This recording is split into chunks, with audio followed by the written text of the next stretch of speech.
Bonjour. À la suite d'une fausse manipulation qui m'est imputable, l'enregistrement de la présentation de la crise du Covid appliquée aux associations n'est pas resté en ligne hier. Je vais donc essayer de refaire un fac-similé de la conférence de telle manière qu'elle puisse se retrouver en vidéo, puisque vous avez été nombreux à constater qu'en cliquant sur le lien, il n'y avait plus rien à regarder. Alors hier, j'essayais de présenter les conséquences de la crise sanitaire sur le système associatif. Actuellement, on constate qu'il y a trois crises qui vont se succéder. Certes, la crise sanitaire, qui je l'espère est en baisse et n'opérera pas sur une partie de l'été, la crise économique qui est en cours, et la crise sociale qui se profile à plus long terme, mais qui sera irrémédiable sur la rentrée et les mois de la fin de l'année. Cette crise sociale, il y a un volet dedans qui a été quand même assez peu évoqué, bien qu'il y ait eu des rencontres entre quelques représentants du système associatif et le gouvernement. C'est la crise que va traverser ou que traverse actuellement l'association au sens noble du terme, c'est-à-dire les structures à la fois sportives, culturelles, sociales, environnementales, les structures de loisirs et tout ce qui a trait d'une manière ou d'une autre qui contribue au tissu républicain qui est notamment très important dans le milieu rural, périurbain et dans des zones dans lesquelles la notion sociale devient très prégnante. Il y aura trois temps dans cette conférence par rapport à ce que je vous avais indiqué hier. Il y aura d'abord le contexte général avant que la pandémie, parce qu'il ne faut pas oublier qu'avant, il y a eu un avant et que le système associatif était en danger dans les semaines et les mois qui ont précédé la crise. Il y aura également les conséquences de la crise et enfin, je me permettrai de donner quelques solutions applicables de suite, surtout dans cette période où les exécutifs communaux sont en train de se mettre en place. Alors les associations étaient sous une double menace, une menace qui est à la fois institutionnelle et qui est européenne et qui s'applique à la France de façon durable, ainsi que l'autre menace qui était le contexte social de l'année 2019 qui a particulièrement marqué un certain nombre de fonctionnements associatifs. Alors sur le niveau européen, il faut se rappeler, et il y a de longues années que je m'intéresse au phénomène associatif, puisque j'ai été membre du Haut Conseil à la vie associative auprès du Premier ministre Valls. J'ai été également délégué de l'Association des maires de France pour la vie associative et le sport pendant la fin de mon mandat de maire. Et donc j'ai pu côtoyer, j'ai pu voir quelles étaient les réactions de Bruxelles sur le système associatif.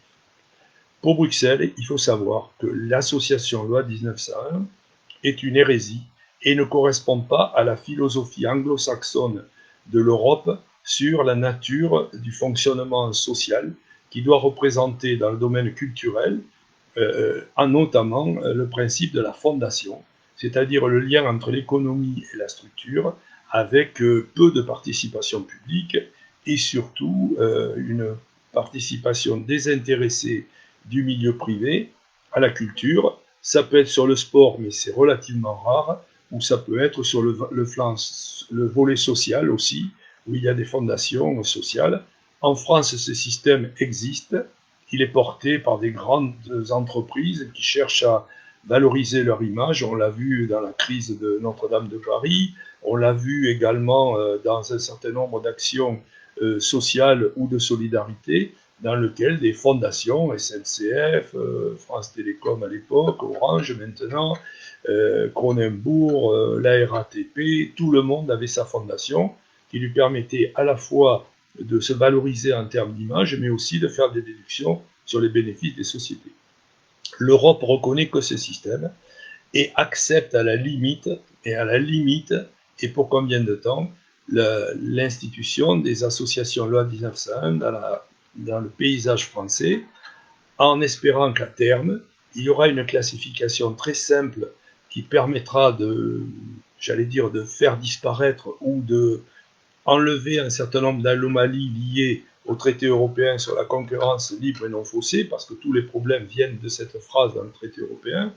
Les associations sont constituées légalement, mais elles sont considérées comme faussant la concurrence. Ces associations loi 1901, qui souvent sont dans l'économie sociale et solidaire, seront classées en deux catégories. Les associations d'intérêt général non économique, tout le volet social, tout le volet solidarité, tout ce qui aura un lien d'objectif que ne peut pas remplir le privé et qui liera l'association à la collectivité territoriale, et les associations d'intérêt général, certes, mais d'intérêt général économique, ce sont celles qui gèrent un certain nombre d'établissements, un certain nombre d'activités, un certain nombre de créneaux de la vie sociale et qui sont actuellement en concurrence avec le secteur privé. On peut prendre comme exemple la petite enfance, on peut prendre comme exemple l'aide aux devoirs, par exemple, avec un certain nombre de boîtes qui font de la consolidation scolaire. On peut prendre également les salles de sport privées, on peut prendre également tout un tas d'activités que l'on n'imaginait pas autrement. Et avec en France quelque chose que j'évoquerai tout à l'heure, la naissance de l'auto-entrepreneur qui peut très bien exercer des activités similaires à celles portées par les associations à titre de participation à la vie collective. Cette classification est en cours, cette classification est à demander. Par exemple, le cinéma de Créon vient de demander un rescrit au service des finances, de telle manière qu'il ne soit pas considéré comme d'intérêt général économique, mais d'intérêt général non économique, compte tenu de son rôle social et pas seulement son rôle de diffuseur de films. Les secteurs menacés dans lesquels l'implication croissante du secteur privé met en évidence que demain, il sera particulièrement difficile pour un certain nombre d'associations de trouver leur place dans ce système-là, sur la base du bénévolat et sur la base du fonctionnement des intéressés dans la vie collective. Ce soutien public a été modifié par la loi, tout le monde l'oublie, mais c'est une obligation désormais. La notion de subvention n'existe pas, elle existe dans le cadre global de ce que l'on appelle le soutien, c'est-à-dire tout ce qui est avantage financier, certes, mais aussi tout ce qui est avantage matériel offert à une association. Par exemple, si je prends un exemple concret pour bien comprendre, un club de football touche une subvention de 20 000 euros, ce n'est pas son soutien. Son soutien, c'est 20 000 euros plus l'arrosage du stade, l'entretien du stade, le personnel affecté au stade, c'est également au prorata de l'utilisation les vestiaires, l'eau, l'électricité, le gaz éventuellement, le nettoyage, les fluides. Tout ça doit être évalué par la collectivité au titre de son soutien au 31 décembre de chaque année, être transmis à l'association par les maires ou éventuellement les collectivités qui possèdent les lieux, transmis au club ou à la structure, et cette structure-là doit l'inclure dans ses comptes au titre de soutien, en recettes et en dépenses. L'expérience que j'ai, c'est qu'il faut bagarrer chaque fois avec les associations pour qu'elles comprennent ce système-là, qui est un système qui les couvre juridiquement sur quelque chose qui apparaîtrait comme de la concurrence libre et non faussée. Un club de danse doit faire déclarer la location de la salle, c'est fictif, mais il n'empêche que ça doit être chiffré pour que les services fiscaux puissent évaluer la réalité de la participation publique dans le fonctionnement de la structure. C'est pareil pour un club du troisième âge, c'est pareil pour une association qui loue des salles de réunion, qui se fait prêter des salles de réunion, c'est pareil dans tous les cas. Un tarif doit être voté chaque année par le conseil municipal et appliqué au système associatif. Malheureusement, cette clause-là est souvent oubliée par les experts comptables qui considèrent qu'on met l'argent et c'est tout, c'est la seule aide publique qui existe et ça fausse souvent la participation collective à la structure associative. D'autre part, je le disais tout à l'heure, sont arrivés dans le paysage les auto-entrepreneurs. Ces gens ont logiquement besoin de faire des recettes pour assurer leur vie. Ils ont fait un choix. Ce choix est un choix qui leur permet de vivre de façon quelquefois très peu rémunératrice, mais qui leur permet d'avoir un statut social. Ces auto-entrepreneurs exercent souvent des activités de prestations à l'égard des associations. Ces auto-entrepreneurs sont quelquefois des profs de quelque chose, des éducateurs de quelque chose, ils montent eux-mêmes quelquefois des structures associatives pour se rémunérer, mais n'empêche que ce système-là est dans le système concurrentiel. Si je prends un exemple, un professeur de guitare peut être auto-entrepreneur et mettre des affichettes dans les commerces pour dire je donne des cours de guitare à qui le veut, et s'installer dans le système privé exactement de la même façon et donner les cours chez lui sans que ça génère une illégalité parfaite. Sauf que des associations vont rendre le même service et auront beaucoup de difficultés à démontrer qu'elles bénéficient d'une aide publique sous forme de soutien matériel, alors que l'auto-entrepreneur est obligé d'assumer à la fois ses charges sociales et à la fois surtout les charges qui découlent de l'activité qu'il pratique sans aide publique. Ce système des auto-entrepreneurs commence à poser le problème dans un certain nombre d'activités sociales, et en particulier, on le voit, ils existent, et c'est très bien d'ailleurs parce que ça laisse le choix aux gens, ils existent dans le système de l'aide à domicile, ils existent dans le système de tout ce qui est lié au sport, ils peuvent être très bien auto-entrepreneurs et non plus rémunérés par un certain nombre de structures associatives parallèles qui leur permettaient de survivre. Et ils ont également quelque chose, c'est qu'ils ont une liberté d'action qui fait que, a priori, ils n'ont pas les mêmes contraintes quelquefois que le système associatif dans son organisation et son fonctionnement, et surtout pas les mêmes tarifs. Troisième point qui était en cours en 2020, qui apparaît depuis le début de l'année 2019-2020, c'est la baisse du bénévolat. On a constaté au cours de l'année 2019 que l'investissement bénévole s'essoufflait, c'est une réalité. L'étude le montrera dans le panel qui sera effectué en 2021 par les structures nationales de la vie associative. Et il faut rappeler actuellement qu'avant le Covid, déjà, les 55-75 ans étaient les gens les plus présents dans la vie associative en général, avaient l'engagement le plus durable, alors que les 35-45 ans étaient beaucoup engagés dans le sport, mais n'apparaissaient pas dans d'autres structures, et notamment dans les structures de solidarité. Ce phénomène-là est inquiétant parce que vous verrez tout à l'heure que le Covid a eu un gros impact sur la participation des 55-75 ans stigmatisés ou au moins mis à l'écart de la vie sociale sous prétexte qu'ils étaient, c'est vrai d'ailleurs, les premières victimes de la pandémie et qu'il fallait qu'ils se protègent, et donc on les trouve désormais de moins en moins dans la vie sociale, mais j'en reparlerai. L'autre problème qui posait des difficultés déjà en 2019, c'est la participation du milieu économique à la vie associative. On sait tous qu'il faut se débrouiller à aller chercher ce que l'on appelle des sponsors, ce que l'on appelle maintenant des partenaires, ce que l'on appelle des petites entreprises qui donnent 100 euros, 200 euros, 150 euros pour avoir un encart dans un programme de manifestation, ou qui font de la publicité, ou qui s'associent à travers des dons à un certain nombre de manifestations. Ces gens-là, à la fin de l'année 2019, étaient déjà en difficulté et ont constaté également une grosse baisse des dons fiscaux déductibles dans un certain nombre de structures associatives, puisque ces dons venaient la plupart du temps des retraités dont le pouvoir d'achat avait été en partie amputé et ne voyaient pas l'utilité de continuer leur participation à des associations humanitaires ou des associations de solidarité.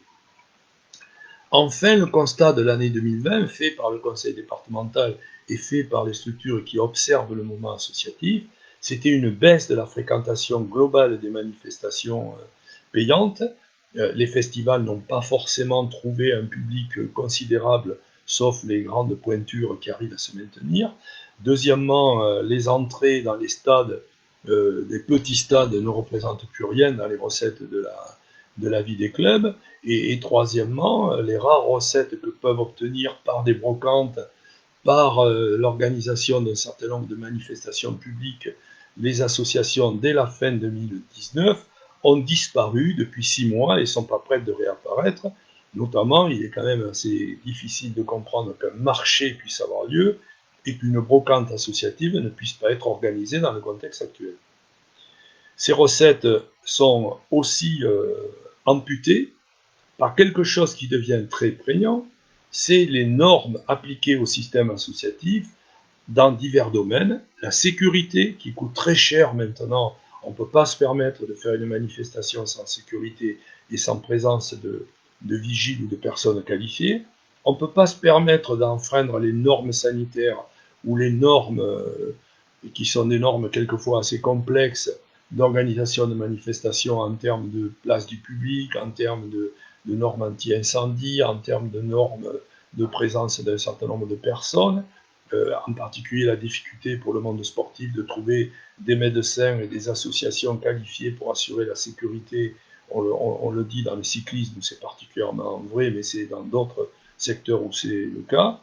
Et enfin, les difficultés à trouver un encadrement professionnel fiable et qui puisse assurer les organisateurs ou les rassurer dans le fonctionnement de leurs manifestations. C'était le cas en fin d'année 2019. Depuis 6 mois, ça n'existe plus, certes, il n'y a plus les dépenses, mais n'empêche que les normes risquent d'être encore plus fortes et la présence de la sécurité, des services sanitaires, de l'inspection que peuvent faire un certain nombre de services de l'État va se renforcer probablement d'ici la fin de l'année 2020. Et depuis, ça fait longtemps, j'alerte sur les difficultés que rencontre le système associatif. J'ai en mémoire une réunion organisée à Créon avec Patrick Hude, que je remercie parce qu'il a toujours été très présent dans la défense du monde associatif. Et nous avions fait une réunion, c'était il y a 10 ans. Et il y a 10 ans, nous disions, attention, si le monde associatif ne se fédère pas, si le monde associatif n'impose pas sa présence dans la vie sociale, il sera condamné tôt ou tard à des moments difficiles, et ces moments difficiles sont arrivés. Il faut constater qu'avec la pandémie, par exemple, c'est prouvé, c'est démontré, personne ne peut le contester, un trio d'acteurs essentiels a acté, a travaillé, a développé des actions de solidarité pendant la pandémie. C'est essentiel. Le premier acteur de cette volonté a été quand même le système associatif qui a maintenu son activité de solidarité à travers les banques alimentaires, à travers les Restos du Cœur, à travers le Secours populaire, à travers tout un tas d'associations de proximité qui ont maintenu pendant la période de la pandémie, qui ont maintenu leur activité, souvent avec le soutien difficile de communes qui étaient entre deux eaux, ne sachant pas quelle était la décision à prendre, qui n'avaient pas voté le budget, où il y avait un maire élu mais qui n'était pas en position, ou un maire battu qui était en position. Toutes ces associations de solidarité qui se sont créées ont redonné à la pandémie un visage humain qu'elle finissait par perdre. Et j'allais dire, cet élan a fait des obligations au système associatif qu'il aura du mal à poursuivre. J'ai lu que la banque alimentaire manquait de 150 tonnes de nourriture, et j'ai lu également qu'elle assurait 3 000 à 4 000 repas de plus en Gironde actuellement. J'ai cet exemple, mais je suis sûr que le Secours populaire est dans le même cas, et les Restos du Cœur sont dans le même cas, et toutes les associations locales sont dans le même cas. Donc l'appui des communes, le département qui a joué un rôle essentiel dans la crise, puisque c'est le seul garant de la solidarité humaine, et qui a pris des mesures immédiates pour soutenir les associations en Gironde avec Jean-Luc Glaise et Isabelle Dexpert, grâce à un fonds associatif de solidarité qui va permettre peut-être de sauver quelques structures. Ce système-là a été le pivot. Il a dû répondre à des injonctions de l'État qui étaient quelquefois contradictoires. Il a dû répondre à des injonctions de l'État qui étaient quand même quelquefois assez difficiles à décoder. Et on a vu que malgré tout, il continuait à assumer, malgré les risques souvent, la solidarité qui était la leur. La pandémie a été atténuée par ces associations, par ces structures. Or, ils ne sont pas apparus au grand jour. On n'a pas retenu leur rôle dans cette période difficile. Moi, je dirais qu'ils ont tenu la baraque. Le constat que je fais, à travers les entretiens que j'ai eus, c'est que les bénévoles sont très fatigués actuellement, et qu'ils appréhendent la suite, que les denrées ou les matériaux nécessaires, par exemple pour faire des masques, sont absents, personne ne les a trop soutenus dans cette démarche, et que la vague sociale qui arrive, la seconde vague sociale qui arrive à la rentrée, risque d'être beaucoup plus problématique à régler que simplement en accordant des primes aléatoires à des gens qui sont déjà dans des grandes difficultés. Ce système-là va peut-être connaître des difficultés grandissantes, d'autant plus qu'il n'apparaît pas comme étant nécessairement prioritaire au niveau des démarches qu'a effectuées Bercy. Les contraintes sanitaires. Ces contraintes sanitaires, elles s'imposent désormais à tout le monde. Le milieu culturel a été le premier touché. Le milieu culturel va beaucoup souffrir de l'annulation parce que je ne vois pas beaucoup de reports possibles où ça sera une concurrence féroce entre le 15 septembre et le 15 octobre. Mais souvent, ces manifestations sont annulées et les bénévoles qui gravitent autour de ces associations n'ont plus d'objectif à court terme. On leur dit on se reverra l'année prochaine, mais je crains qu'à un moment donné, le fait qu'ils ne soient plus dans l'action, dans la proposition, dans le travail concret collectif, démobilise un certain nombre d'entre eux et fasse que les pertes soient plus importantes. Les pertes de ressources, certes, je disais que les recettes baissent, mais elles sont encore très importantes dans le budget d'un certain nombre de clubs ou d'associations. Je prends un exemple, le club de football des Portes d'Entre-deux-Mers, le président Jean-Luc Dessy me disait que la non-organisation des tournois des jeunes représentait une perte sèche pour le club au mois de mai de 17 000 € qui rentraient dans le budget et qu'il faudra bien économiser d'une manière ou d'une autre sur la saison prochaine. À moins que l'on invente des tournois d'hiver à Noël ou que l'on trouve des solutions différentes. La perte de ressources également, liée au fait que pour une saison sportive, il faut retrouver des partenaires et qu'actuellement, les partenaires locaux, les partenaires petits, on voit bien que même les grands clubs sportifs ont du mal à retrouver des partenaires. Ces partenaires-là sont en difficulté et ne vont pas aider par des petites sommes les clubs ou les structures qui soutenaient antérieurement en sponsorisant une plaquette de programmation, en étant acteur du monde culturel, sportif, solidaire ou environnemental, ou tout un tas de secteurs dans lesquels il est. Le milieu sportif est en grande difficulté pour moi.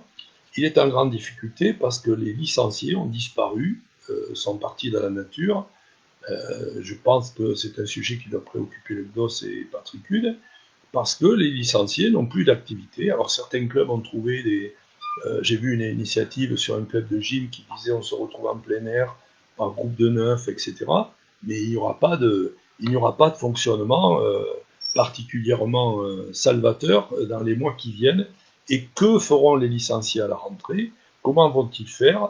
Puisque ces licenciés-là vont devoir se réengager dans un club sans garantie réelle du fonctionnement de la structure pérenne, sauf si, d'ici là, des mesures sanitaires fortes sont trouvées et peuvent amener peut-être un fonctionnement plus assuré dans les prochains mois. La notion de club est mise à mal, la notion d'association est mise à mal, la notion de structure associative est malmenée. Pourquoi? Parce qu'elle est peut-être allée trop loin dans la consommation. On consomme de l'association comme on consomme du privé, et malheureusement, j'ai déjà des cas dans lesquels des familles ont écrit pour demander des remboursements de licences partielles, pour demander des remboursements de cours payés d'avance, pour demander des remboursements de prestations qui n'auraient pas été assurées. Et ça, c'est particulièrement grave, parce que c'est la notion de club qui disparaît. Le fait que l'on demande à un club de foot de rembourser sa licence sous prétexte que la compétition du gamin n'a pas eu lieu, ça pose des problèmes, et je suis certain que certains clubs vont se retrouver en grande difficulté de trésorerie, puisqu'ils n'auront pas forcément la vague de licenciés qui leur permet d'acquérir les fonds nécessaires, et d'un autre côté, une demande de remboursement avec des gens qui sont peut-être véhéments dans les périodes actuelles.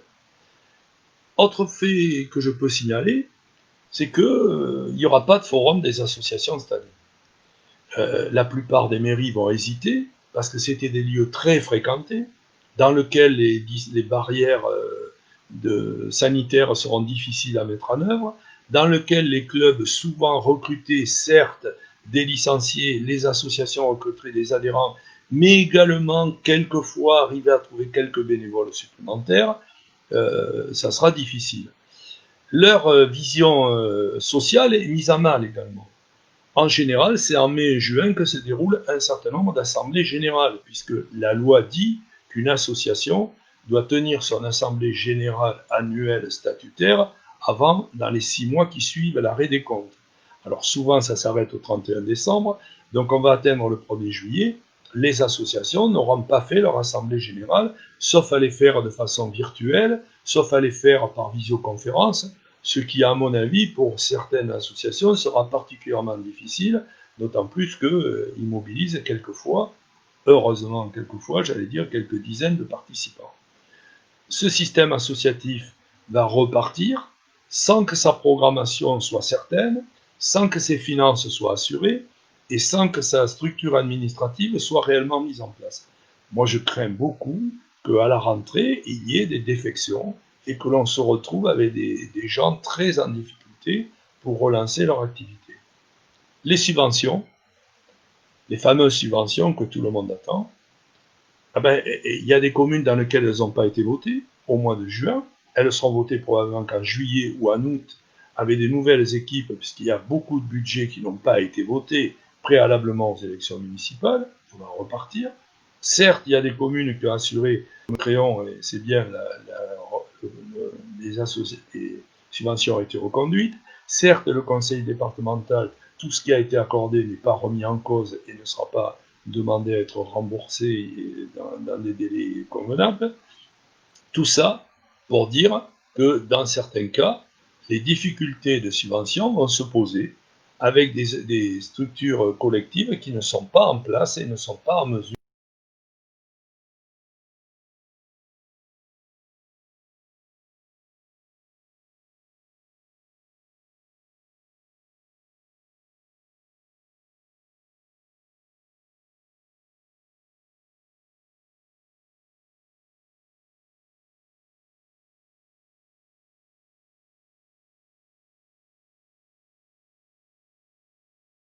par exemple, aujourd'hui a repris les manifestations religieuses dans les églises, mais actuellement, il n'y a pas de possibilité d'organiser un concert de musique classique, il n'y a pas la possibilité dans un certain nombre de lieux publics d'organiser des manifestations, sauf à considérer qu'on s'affranchit d'un certain nombre de règles qui sont des règles de vie essentielles, puisque liées à la propagation de la pandémie. Les associations ont été ignorées dans ce système-là. On aurait pu faire un régime dérogatoire pour un certain nombre d'associations pour qu'elles dépassent 10 personnes si elles étaient en mesure de démontrer qu'elles faisaient leur capacité à gérer intelligemment leur public. Elles pouvaient faire des séances, des demi-séances par groupe, etc. Là, pour l'instant, on en est toujours au même point. Tout le monde est sur la réserve et personne n'ose ouvrir ou réouvrir les salles du système associatif. Le bénévolat, moi je suis très inquiet parce que les plus de 60 ans qui ont été marqués comme étant suspectés d'être les maillons faibles de la pandémie, ces gens-là, il va être difficile de les ramener dans un système public, même s'ils sont courageux, même s'ils ont tous les mérites. Il y a un certain nombre d'entre eux qui vont attendre pendant quelques mois que la pandémie passe pour ne pas tenter ou ne pas se retrouver dans un certain nombre de situations relativement difficiles pour leur propre santé. Je suis un peu inquiet sur cet engagement, parce que cet engagement était quand même le pilier. Il y a beaucoup de présidents d'associations qui sont des gens à la retraite, si ce n'est les trésoriers, si ce n'est les secrétaires. Je prends l'Université du temps libre de Créon, qui est quand même avec 400 personnes, qu'il va falloir relancer. Est-ce qu'on va retrouver le même élan chez ces retraités pour aller à un cours d'italien de 15 ou de 20 ou à un cours de peinture ou à un cours sur l'histoire contemporaine? Tout ça fait que ce système-là, nul ne sait actuellement comment il repartira au mois de septembre et dans quelles conditions il pourra repartir au mois de septembre. Et je ne parle pas de la menace d'une deuxième vague, parce que ça serait être pessimiste et il ne faut pas être pessimiste. La fragilité des associations en termes de trésorerie va poser des problèmes dans les relations avec les banques, c'est une certitude. L'association n'est pas considérée comme une entreprise, sauf si elle est de l'économie sociale et solidaire reconnue, et qu'elle est d'intérêt général économique, mais la plupart vont se retrouver avec des comptes en banque relativement fragiles, des salariés à payer quelquefois, les clubs de sportifs ont des salariés, même certes subventionnés par le conseil départemental, mais il faudra retrouver la trésorerie nécessaire pour assumer leur salaire, et ils ont rencontré quelquefois quelques difficultés d'accès au chômage partiel, ce qui n'a pas été forcément une bonne chose pour le maintien de leurs activités. Alors je terminerai par ce qu'il faudrait faire et comment il faudrait se sortir de la crise en agissant immédiatement, c'est-à-dire avant le 14 juillet. Pour moi, c'est une date butoir. Si d'ici le 14 juillet, on n'a pas repensé les liens entre les collectivités et les associations, on va se retrouver dans la France d'avant qui sera la France d'après, et tout ce que j'ai indiqué ne sera pas résolu. Après la crise de 2008, qui avait été une crise financière des collectivités territoriales, on l'a oublié, est apparue la nécessité surtout de rassurer le monde associatif qui avait été victime. Je me rappelle de la mesure du Conseil général de l'époque baissant les subventions, puisque je l'avais voté de 15% pour équilibrer ses comptes. En partie, ça n'avait pas forcément été la plus grosse économie réalisée, mais dans lequel nous avions été obligés d'appliquer un certain nombre de critères de baisse. Les collectivités sont dans une situation difficile. Dans la mutation de la réforme de la fiscalité, ils ne savent pas trop comment ça va fonctionner. Les collectivités qui ont des ressources basées sur le milieu économique, comme le département avec les droits de mutation, et l'année prochaine avec la TVA, sont dans des situations d'incertitude lourde qui ne va pas forcément favoriser leur rapport avec les associations. Alors ce que je voulais dire, c'est que dans le cadre des fonctions que j'avais, j'ai toujours milité, je me suis toujours battu, et j'ai jamais été entendu sur la nécessité d'appliquer un texte qui était pour moi un texte fondamental, et c'est pas parce que j'ai participé à sa rédaction, mais pour moi était la réponse à la crise actuellement. C'est un texte qui s'appelle, que j'ai à côté de moi, et que je vais essayer de vous montrer, mais c'est pas sûr que j'y arrive, voilà, qui s'appelle la charte des engagements réciproques par le mouvement associatif, l'État et les collectivités territoriales. Cette charte avait été signée par le Premier ministre de l'époque. Elle avait été initiée par Valérie Fourniron, qui avait pris à bras le corps 3 problèmes, qui a émergé de toutes les discussions que nous avions eues, et j'avais été à une commission d'enquête parlementaire, sur les associations à l'Assemblée. J'avais été auditionné par le Sénat là-dessus au titre de l'Association des maires de France. Il fallait à la fois solidariser autour de l'investissement associatif. L'investissement citoyen a besoin de solidarité. On ne s'engage pas dans l'incertitude, on s'engage si on a devant soi un certain nombre de certitudes de la rentabilité, entre guillemets, de l'investissement humain que l'on fait.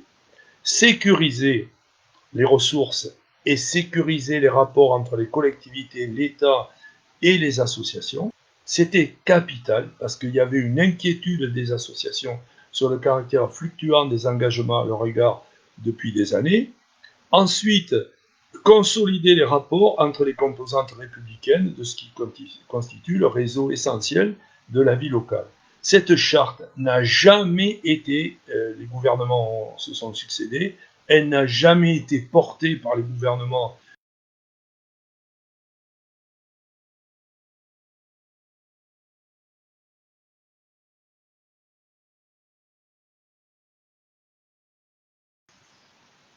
ou reconstruire le monde d'après dont on a tant besoin.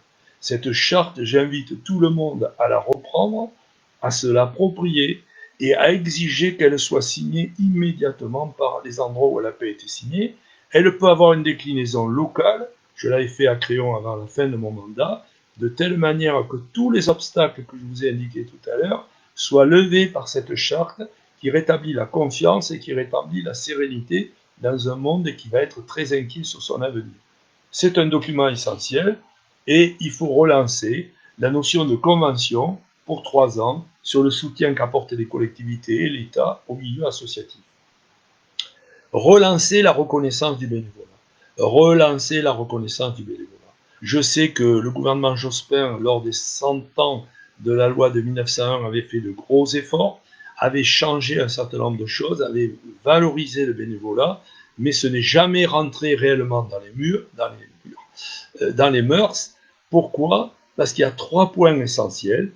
La valorisation du bénévolat passe par le fait qu'il faut reconnaître dans toute structure associative le montant estimé de l'engagement bénévole.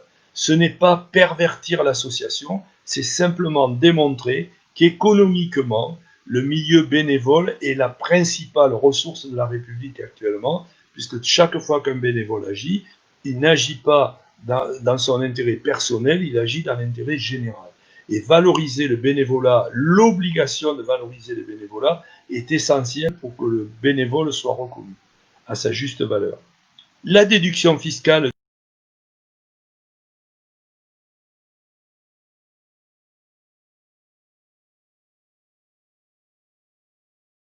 de la faire estimer chaque année et de ne pas avoir honte de dire que ce bénévolat, eh ben, une partie de ce bénévolat est reconnue par l'État à travers la déduction fiscale. Et enfin, peut-être qu'il serait, c'est un rêve, mais peut-être que la notion de bénévole pourrait être autant médiatisée que l'est actuellement un certain nombre de sujets qui ne sont pas des sujets très optimistes, mais redonner redonner place à la citoyenneté, c'est particulièrement capital et particulièrement essentiel. Diminuer les charges sur les structures, diminuer les charges en ayant conscience que les normes, tout ce qui est certes vers les collectivités territoriales, retombe inévitablement sur les structures associatives.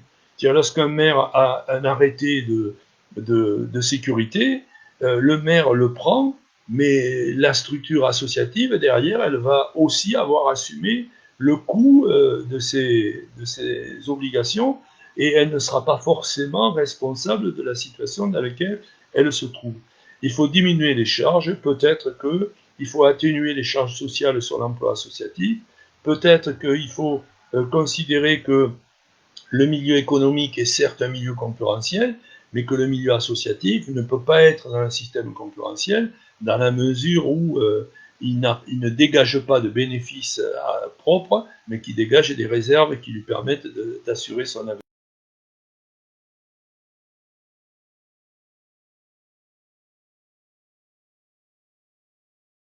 Idée pour l'année 2020. Cette idée, elle est toute simple, que la CAF délivre à tout ressortissant de la CAF, quel qu'il soit, un bon général d'engagement associatif qui serait remboursé aux associations parce que pour la rentrée, il serait nécessaire que chaque ressortissant ait une petite allocation qui lui permette de diminuer.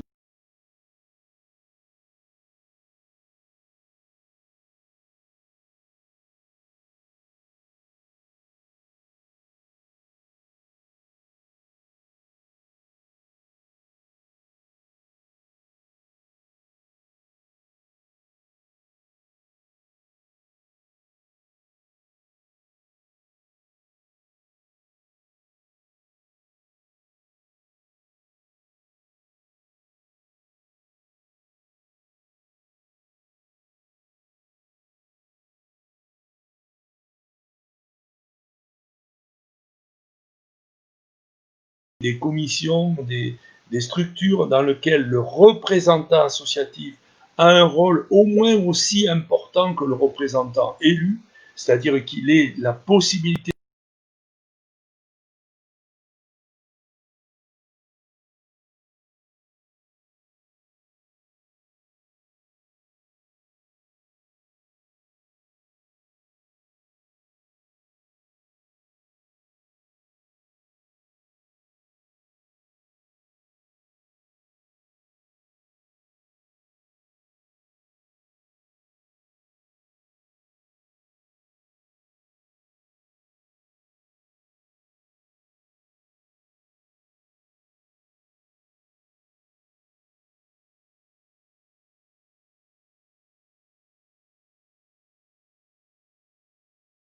des primes à Renault, je ne sais plus moi,